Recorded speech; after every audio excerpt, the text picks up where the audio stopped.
সিলেট শহরের এক পুরনো অভিজাত বাড়ি। বাড়ির মালিক আবুল কালাম চৌধুরী, কঠোর, রাগী, আত্মসম্মানী মানুষ। তার একমাত্র ছেলে শায়ান আহমেদ চৌধুরী। কিন্তু আবুল কালাম সাহেবের চোখে শায়ান একজন ব্যর্থ ছেলে, বেকার, অযোগ্য, অপদার্থ।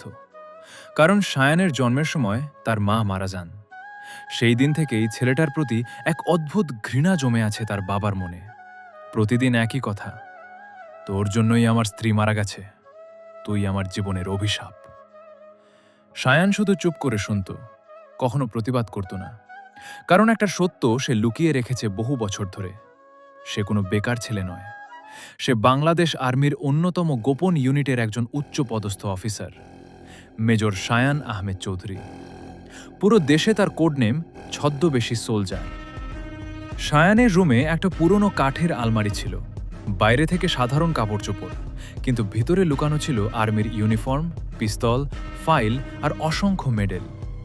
রাতে যখন সবাই ঘুমিয়ে পড়ত তখনই বদলে যেত শায়ান। বেকার ছেলে থেকে হয়ে উঠত ভয়ঙ্কর অফিসার। একদিন গভীর রাতে ফোন আসে, মেজর শায়ান, আপনাকে জরুরি মিশনের জন্য হেডকোয়ার্টারে আসতে হবে। শায়ান দ্রুত বেরিয়ে যায়। ঢাকার গোপন আর্মি বেসে ঢুকতেই ব্রিগেডিয়ার মাহির রহমান ফাইল এগিয়ে দিলেন। টার্গেট এমপি মহাসিন খান। শায়ান ভ্রু কুচকাল। মহাসিন খান সিলেটের সবচেয়ে ক্ষমতাবান এমপি, মানুষের সামনে দানবীর, কিন্তু গোপনে নারী ও শিশু পাচার চক্রের মূল হোতা। প্রমাণ নেই, সাক্ষী নেই, সবাই ভয় পায় তাকে। এই মিশনে আপনাকে ছদ্মবেশে কাজ করতে হবে, ব্রিগেডিয়ার বললেন। আপনার পরিচয় কেউ জানতে পারবে না। শায়ান শান্ত গলায় বলল, জি স্যার। মিশনের অংশ হিসেবে শায়ান নতুন পরিচয় নেয়, একজন সাধারণ বেকার যুবক। এই পরিচয় নিয়েই সে মহাসিন খানের বাড়িতে ঢোকার সুযোগ খুঁজতে থাকে। অবশেষে ভাগ্য দরজা খুলে দেয়। মহাসিন খানের মেয়ে আরিশা খান, বিদেশ ফেরত, স্মার্ট, আত্মবিশ্বাসী একটা মেয়ে, কিন্তু বাবার অন্ধকার দুনিয়া সম্পর্কে কিছুই জানে না। একদিন রাস্তায় কিছু বখাটের হাত থেকে আরিশাকে বাঁচায় শায়ান। সেখান থেকেই পরিচয়। আরিশা ধীরে ধীরে শায়ানের প্রেমে পড়ে যায়। সে জানত না এই শান্ত ছেলেটা আসলে ভয়ঙ্কর ট্রেন্ড আর্মি অফিসার। আর শায়ান, সে নিজেও বুঝতে পারেনি কখন মেয়েটাকে ভালোবেসে ফেলেছে। কিন্তু মিশন আর ভালোবাসা কখনো একসাথে চলে না। এক রাতে শায়ান মহাসিন খানের গোপন গুদামে ঢুকে ভয়ঙ্কর কিছু দেখে।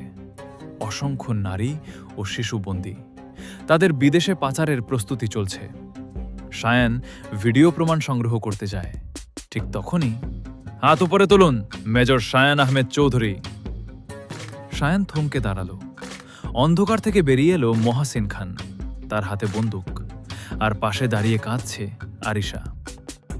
আমি সব জেনে গেছি, আরিশা কাঁপা গলায় বলল। তুমি আমাকে ব্যবহার করেছ? শায়ানের বুকটা কেঁপে উঠল। না আরিশা, আমি তোমাকে সত্যি ভালোবাসি। মহাসিন খান হেসে উঠল। দেশ বাঁচাতে এসেছ, আজ নিজের জীবনই বাঁচাতে পারবে না। ঠিক তখনই চারপাশে গুলির শব্দ। বাংলাদেশ আর্মির স্পেশাল টিম গুদাম ঘিরে ফেলে। শুরু হয় ভয়ঙ্কর গোলাগুলি। শায়ান একাই কয়েকজন পাচারকারীকে ধরে ফেলে, কিন্তু হঠাৎ মহাসিন খান আরিশার মাথায় বন্দুক ধরে। এক কদমে গুলে মেয়েকে মেরে ফেলবো। পুরো জায়গা নিস্তব্ধ। শায়ানের হাতে বন্দুক, কিন্তু ট্রিগার টানতে পারছে না, কারণ সামনে দাঁড়িয়ে আছে তার ভালোবাসা। ঠিক সেই মুহূর্তে আরিশা নিজেই বাবাকে ধাক্কা মারে।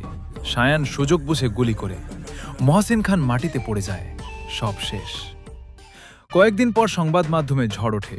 দেশের সবচেয়ে বড় নারী পাচার চক্র ধ্বংস। সবাই জানতে চায় এই রহস্যময় আর্মি অফিসার কে, কিন্তু শায়ানের পরিচয় গোপন রাখা হয়। সেদিন রাতে বাড়িতে ফিরে শায়ান দেখে তার বাবা চুপচাপ বসে আছেন। টেবিলের উপর একটা ফাইল, আর্মির গোপন রিপোর্ট। আবুল কালাম সাহেব কাঁপা গলায় বললেন, তুই আর্মি অফিসার? শায়ান নীরব। এত বছর আমাকে বলিসনি কেন? শায়ানের চোখ ভিজে ওঠে।